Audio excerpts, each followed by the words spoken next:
नमस्कार, मैं हूं अरविंद मुखरिया और आप देख रहे हैं हमारा चैनल आमने सामने कौन है। तो इस समय जो मेहमान आमने सामने के इसमें बैठे हुए कार्यक्रम में बैठे हुए हैं, ये किसी नाम के मोहताज नहीं है। ये श्री पुष्पेंद्र सिंह चौहान जी एडवोकेट और साथ में पर्यावरणविद हैं। ललितपुर में जड़ जंगल जमीन के लिए जितनी भी मेहनत किसी ने की है, सबसे अधिक मेहनत की है तो वकील साहब ने की है और निरंतर इनके काम जारी हैं। हाल ही में पशु पक्षी जो कार्यक्रम होते हैं उसमें भी वर्ल्ड के जितने भी कार्यक्रम होते हैं ललितपुर जिले में उससे संबंधित हैं और जीव जंतु को बचाने के लिए जो मुहिम चल रही है WHO या अन्य संगठनों द्वारा, उनसे इनका कार्यक्रम होता है।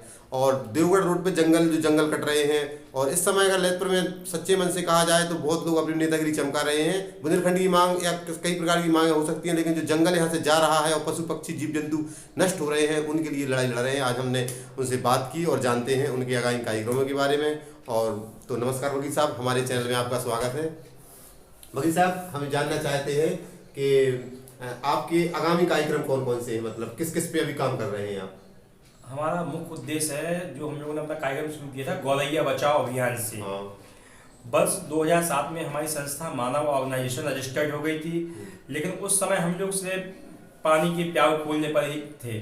लेकिन 2010 में कुछ ऐसी घटनाएं घटित हुई मेरे साथ कि हम लोगों को ना जाने ऐसा कि गौरैया क्यों बचानी चाहिए। हम झांसी से लॉ कर रहे थे और हमारे कमरे के एक रोशनदान में गौरैया का घोंसला रखा हुआ था। अच्छा। तो मेरा जो मकान मालिक है वह आया, उस घोंसले को हटाने लगा। मुझे नहीं पता मुझे क्या हुआ। मैंने उससे कहा कि बाबा ऐसा इसको क्यों हटा रहे हो, अगर जान रहा है तो उस घोंसले का भी आप 50 रुपया मेरे किराए में ऐड कर लीजिए। सही है। उस रात मुझे नींद नहीं आई और हमें मेरे मकान मालिक को भी नींद नहीं आई।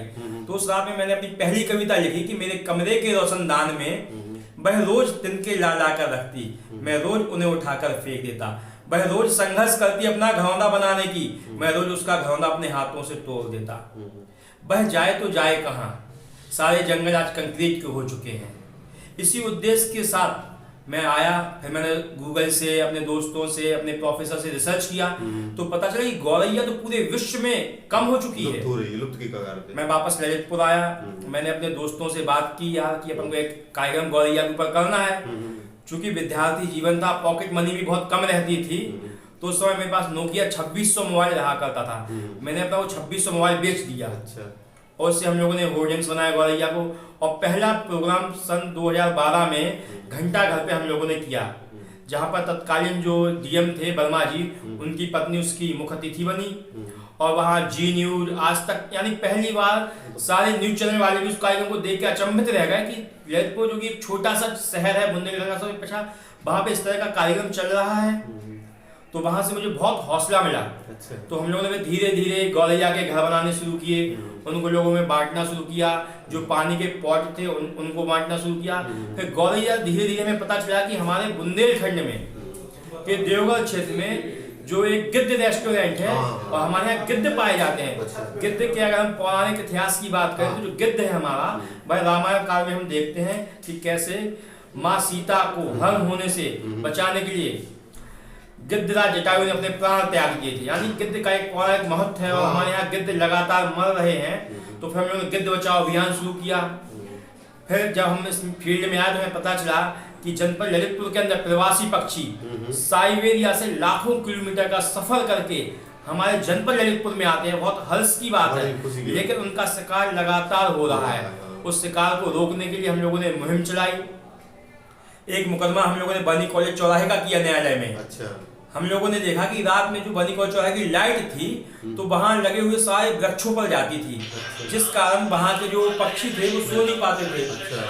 जब वो सो नहीं पाते तो जब हम लोगों ने रिसर्च किया तो पाया कि उस लाइट की रोशनी के कारण वह पक्षी सो नहीं पा रहे हैं। अच्छा। अब हम लोगों ने रिसर्च किया तो डॉक्टर एक मान सिंह जस्टिस थे दिल्ली हाई कोर्ट के, उनका एक डिसीजन था कि right to life with dignity. हमारे भारत का संविधान का अनुच्छेद 21 कहता है कि मनुष्य के साथ जीव को भी जीने का अधिकार है।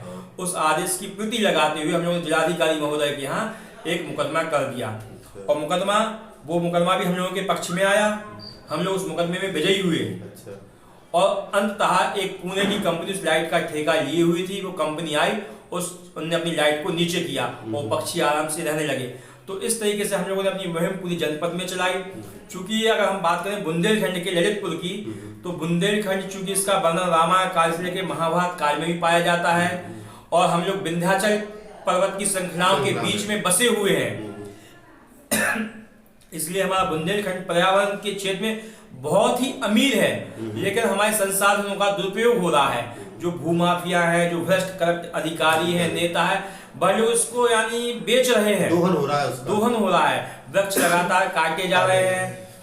तो आज हम आमने सामने कौन है मंच के माध्यम से संदेश देना चाहते हैं कि हमारा जो बुंदेलखंडी पुरा संपदा है, हमारे अपने प्राचीन देवगढ़, दूधई, नीलकंठ जैसे इतने प्राचीन स्थान बने हुए हैं, रणछोड़ धाम, और उनको हम लोग संरक्षित करें। उसके साथ जो हमारा पर्यावरण है, पेड़ पौधे, जीव जंतु, जो प्रवासी पक्षी आते हैं, जो हमारे यहाँ गिद्ध आ रहे हैं, इन सबको लेकर अभी हमें तत्कालीन जो जयवर्धन सिंह हमारे यहाँ मुख्यमंत्री रहे के बेटे, पूर्व मुख्यमंत्री दिग्विजय सिंह के बेटे हैं, उन्होंने अभी हमें झांसी की रानी लक्ष्मीबाई अवार्ड से भी सम्मानित किया था इन कार्यों को लेके। हम लोग आदिवासियों पे भी कार्य करते हैं, हम लोग भ्रष्टाचार के खिलाफ ITI पे भी लोगों को निःशुल्क सलाह देते हैं।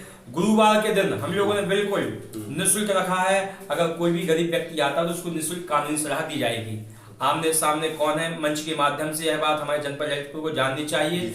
और हमारे आमने सामने कौन है का जो भी चैनल का जो YouTube चैनल है उसको आप लाइक करें, सब्सक्राइब करें। धन्यवाद सर, बहुत अच्छी बात है सर। ये जानना चाहते हैं अभी वर्तमान में आपकी कुछ और पुरा संपदा पे कार्यक्रम आ गए, आपकी आगामी योजनाएं क्या है, मतलब और भी आप क्या मतलब करना चाहते हैं? मतलब आगामी योजना हमारी ये है कि इस समय हम लोगों ने मुकेश लोधी के नेतृत्व में आओ हम अपना पुरा संपदा बचाएं। जो भी हमारे प्राचीन स्थल है वहाँ पे ना तो कोई सड़क है, ना सफाई की व्यवस्था है, ना ही वहाँ पर कोई कर्मचारी है, जिस कारण उनकी चोरी होने की संभावना रहती है। अगर अभी हम बात करें तो हमारे यहाँ अभी मोदी सरकार ने 108 वर्ष पुरानी अन्नपूर्णा की मूर्ति कनाडा से वापस मंगाई है, बनारस की से चोरी हो गई थी। इसी तरह से हमारे जनपद ललितपुर में बहुत सारी पुरा संपदा है जो आए दिन चोरी होती रहती है, उसका संरक्षण नहीं हो पा रहा है। तो उसको संरक्षित करने के लिए हम लोगों का एक आओ हम अपने पर्यटन को विकास करें, पुरा संपदा का संरक्षण करें कार्यक्रम चलाएं। और आगामी 20 मार्च को हम लोग गौरैया बचाओ अभियान हर वर्ष पूरे विश्व में मनाया जाता है, और अभी दिसंबर में हम लोग वर्ल्ड वॉचिंग मनाएंगे, जिसमें हम प्रवासी पक्षियों को कैसे संरक्षित कर सकें इसके बारे में लोगों को जागरूक करेंगे। बघेल साहब, बड़ी खुशी की बात है, हर्ष की बात है कि पर्यावरण के लिए कोई ऐसा काम कर रहा है। हम चाहते हैं कि कार्यक्रम आगामी कार्यक्रम भी चालू रहे और बघेल साहब से निरंतर मिलते हैं। तो आज आमने सामने कौन में आप बस इतना ही, तो मिलते हैं एक नए मेहमान के साथ। तो बघेल साहब आपके लिए बहुत बहुत धन्यवाद। और आज चूंकि वो कार्तिक वो 11 है तो उसके लिए भी हम आपको हार्दिक शुभकामनाएं देना चाहते हैं। एकादशी की शुभकामना। सबसे निवेदन है कि यह हमारे जनपद के छोटे से जनपद का एक बहुत अच्छा आमने सामने कौन है चैनल है, आप लोग इसको आशीर्वाद दीजिए, अपना सहयोग दीजिए। तो यह चैनल जनपद ललितपुर से निकलकर हमारे भारतवर्ष के पटल पर ऐसी कीर्तिमान स्थापित करे कि लोग हमारे शहर की तरफ देखें। वैसे इसका उद्देश्य यही है।